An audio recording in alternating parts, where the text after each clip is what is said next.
সমাবেশের অতিথিবৃন্দু, সম্মানিত মেহমান এবং আমার প্রাণপ্রিয় একান্ত সাংবাদিক ভাইয়েরা, আসসালামু আলাইকুম ওয়া রাহমাতুল্লাহি ওয়া বারাকাতুহু। ডিসকাস দ্য কোরআন আর হাদিস, বেনিফিট ফর আল্লাহ। আমরা যেখানে এখানে এসে উপস্থিত হয়েছি, এই জন্য আল্লাহ রাব্বুল আলামিনের কাছে শুকরিয়া আদায় করে আমি আমার আলোচনা পেশ করছি।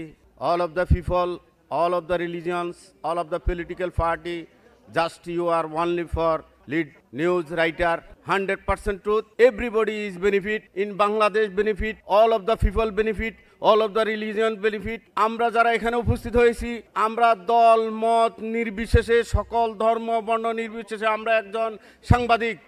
আর জাতীয় সাংবাদিক সংস্থা এখানে প্রতিষ্ঠিত হয়েছে 1982 সালের 12 ফেব্রুয়ারি।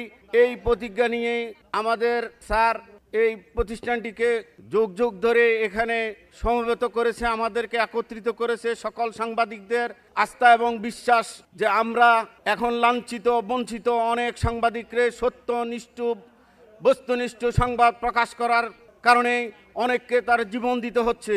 সুতরাং আগামী দিন এই বাংলাদেশে আর যাতে কোনো সাংবাদিকের উপরে কোনো ধরনের হামলা এবং কোনো ধরনের মিথ্যা মামলা এবং অপপ্রচার কোনো কিছু যাতে আমরা না করতে পারে, সেই জন্য আমরা জাতীয়ভাবে জাতীয় সাংবাদিক সংস্থার সকল সাংবাদিকদের আস্থা এখানে আমাদের উপরে এসেছে। আমরা ইনশাআল্লাহ আগামী দিন যাতে এই জাতীয় সাংবাদিক সংস্থাকে সামনের দিকে এগিয়ে নিয়ে যেতে পারি, সেই জন্য সকলকে আহ্বান করব। ইনশাআল্লাহ আমরা জাতীয় সাংবাদিক সংস্থার সদস্য ফরম পূরণ করে এই জাতিকে ইনশাআল্লাহ এই দেশকে আমরা সত্যনিষ্ঠ সাংবাদিক হিসাবে পরিচয় দিতে পারি, সেই জন্য আপনাদেরকে সকলকে আহ্বান করে আমি আমার সংক্ষিপ্ত আলোচনা এখানে সমাপ্ত করছি।